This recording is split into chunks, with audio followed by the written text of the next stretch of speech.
Okay, so today's lecture is going to be about density estimation and specifically about histograms. We're going to start with histograms, which are the very simplest kind of density estimate in some ways. So we'll start by just taking a quick look at some histograms, and really the first important point is that when you plot a histogram, you should worry about what bin width you select, and you shouldn't necessarily trust R to select the kind of a good bin width.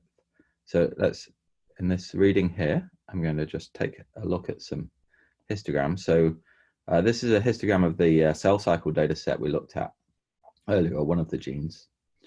And so this, this is just the default histogram that R produces for these particular data. So actually, I think it does a reasonable job in this particular case. But what I want to do now is just look at how the histogram changes as we change the bin width. Okay, so this is if I set the bin width to be really wide, and what you can see is that it kind of obscures all the interesting features of the data. Essentially, this is a pretty poor histogram. It doesn't really show you much of any interest. As we make the bin width smaller, you get more and more features of the data, and this histogram looks pretty good to me. You can see that there's fewer observations in the middle here in the near 3 and more around 4 and 1.5. That seems to be highlighting useful features of the data. And then as we, so this is if we make the bin width even smaller, again, it's kind of looking pretty reasonable to me. This is still an okay histogram visually. It's probably highlighting some features here that don't really represent real changes in the density. So if you can see, for example, just here, there's an increase in the height of the bins compared to the surrounding ones, and that's probably not a real change. But our eyes are not bad at kind of ignoring that kind of thing. So depending on exactly what you're trying to accomplish, this isn't a bad histogram, I guess. There's some question about whether this peak here is real, but it's probably not a big deal if you're just trying to get a quick view of what the data look like. This is an even finer bin width, and you can see the observations. So I've plotted this with the number of observations on the y-axis in each case. So you can see that many of the bins now have only 1 or 2 observations in them, and that's what's creating this rather becoming a somewhat ugly picture. Although I have to say that even here, our eyes are pretty good at picking out the idea that there are more observations around these 2 parts of the space than maybe the non-uniformity. Still, our eyes are pretty amazing at adapting. This is kind of an ugly histogram as we've put the bins are so small that most bins now only have a few observations, although again, you can still see a bit of the data. So you can see here that the idea here is that, some bin widths are better than others, and in particular, a bin width that's too wide obscures all the interesting features, whereas a bin width that's too narrow kind of includes maybe too many features that are not so interesting, and so also obscures them. And you can draw an analogy here with smoothing. So if you are trying to put a smooth line through some points, if you over smooth, then you remove all the interesting features. If you under smooth, then the line hits all the points, go through all the points, or interpolates, or at least overfits, and so it starts to fit interesting parts of it starts to fit parts of the data, make them look interesting when they're really just random variation. And somewhere in the middle, there's an ideal or smoothing level. The same is true here. Some bin widths are better than others. Too wide is like over smoothing the data. Too narrow is like overfitting the data. And then somewhere in the middle, there's a nice picture. And R often does an okay job with its default choice of bin width, but it doesn't always do that. So you should be careful when plotting histograms to change or try changing the bin width. Okay, so this also the histogram's such a simple example that it's a very nice example that we can kind of understand a phenomenon called the bias variance trade-off, which also applies in other settings, but it's very easy to write down in this case. So that's what I'm going to do now, or I'm going to go to the Dynalist. So here's the idea. So the idea is essentially to think of a histogram as estimating a density. Maybe I should go back to that. So imagine that you've got some data, x1 to xn, from some unknown density p, and you're trying to estimate p. Okay, so think of that. A histogram kind of can be thought of as a way of trying to estimate p, but assuming that the density is constant within each bin. So in other words, a histogram provides a piecewise constant estimate of the density. Each bin height, at least if you normalize by the number of observations, the bin height is an estimate of the density in that bin. So the way a histogram works, of course, is you divide your range up into discrete bins, let's say j of them, and we're going to assume they're all equally wide, so they all kind of have the same width. And then if Pj is the probability that any given x lies in Bj. So IID, the x's are IID, remember, so x1 here is just the same as any other x, xi I could have written. So of course, the maximum likelihood estimate for that probability is just the number of times it lands in the bin divided by the total number of observations. And so it's a binomial divided by, this top is a binomial standardized by the number of trials n. And of course, so the expectation is unbiased. P hat is unbiased, and the variance is Pj over 1 minus Pj over n. Okay, so if we turn that from a probability of landing in the bin to a density, we have to divide by the bin size, right? So that's, you know, an estimate of the density would be dj is Pj hat, the probability, divided by the length, the width of the bin, rather the width of the bin. Okay, so maybe I should say width rather than length, but anyway, width or length of the bin. Okay, so now we see that the expected value of dj hat, we call that, that's basically the height of that bin, is Pj over the width of the bin. Okay, so now we're ready to talk about the bias variance trade-off. So the general idea about bias variance trade-off is here, okay, that you can decompose the mean squared error of an estimator into its bias and variance terms. So you've probably seen this decomposition before, but if you haven't, this is this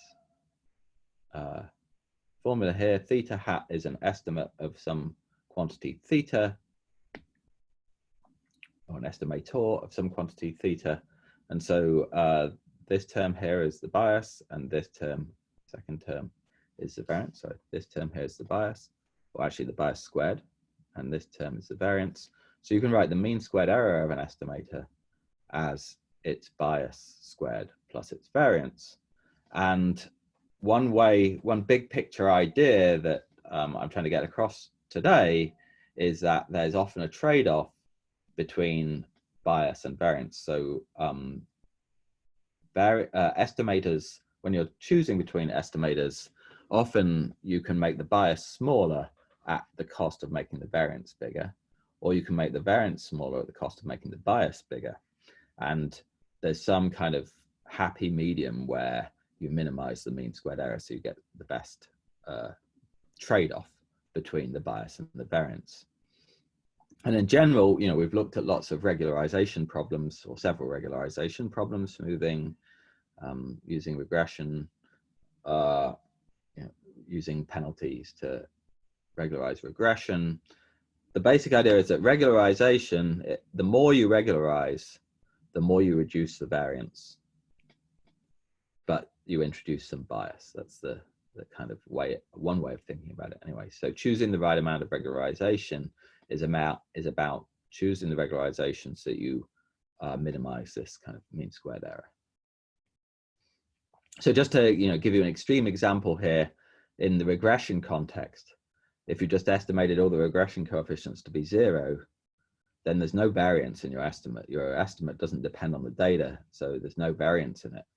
But this term, the bias, could be very big because your estimate could be very far from the true value, even with a lot of data. So that's one way of thinking about the extreme case, is you can, as you regularize, you're essentially reducing the variance of your estimators, but they could become very biased. Okay, so that's the general idea of the bias variance trade-off. Let's go back to the histogram case here. So the basic, to illustrate that idea, think about it. Here, as the bins become smaller, the bias decreases.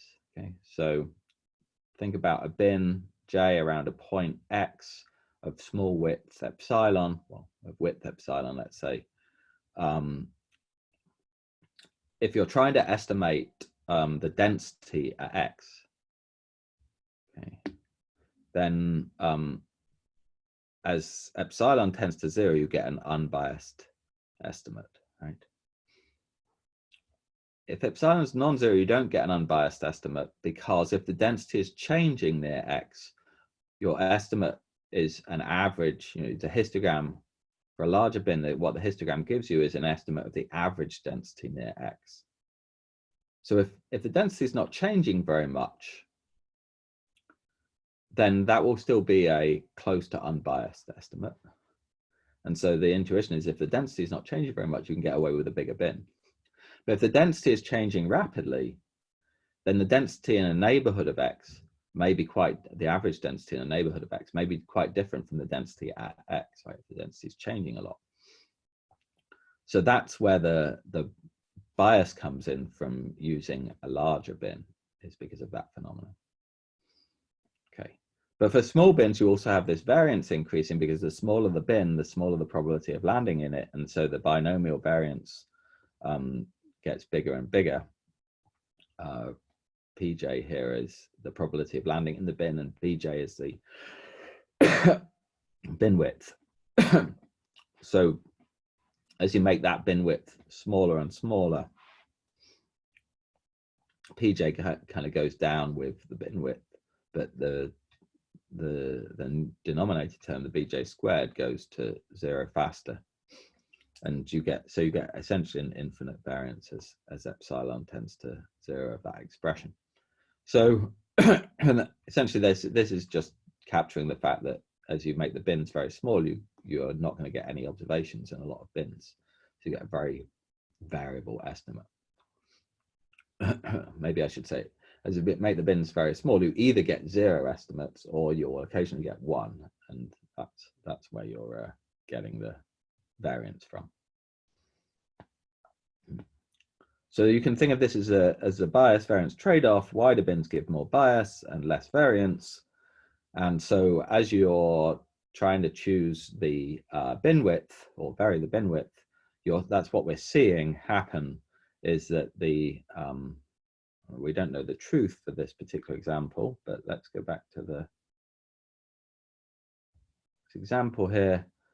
Here we've got a very biased estimate of the density at any given location, because it's averaging across very wide bins, but the variance is relatively small because each bin has a lot of observations, 350.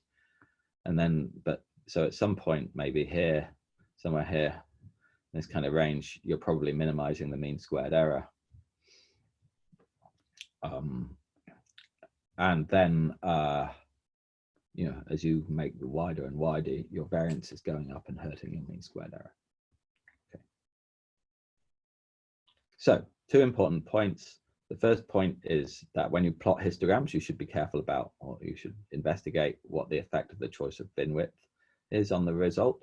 And the second is that you can think of this as a regularization, another example of a regularization. Choosing the bin width is kind of a way of regularizing. In fact, it's exactly, basically choosing the bin width is selecting how many piecewise constant terms you allow in the density. You're estimating a density as a piecewise constant, and the bin width, or the number of bins, is the number of piecewise terms. So it's, you know, it's exactly analogous to regularization in the smoothing case and regularization in the large scale regression case. And it provides a nice kind of toy example to think about the bias variance trade-off, which also applies to all these other regularization ideas as we discussed. Okay.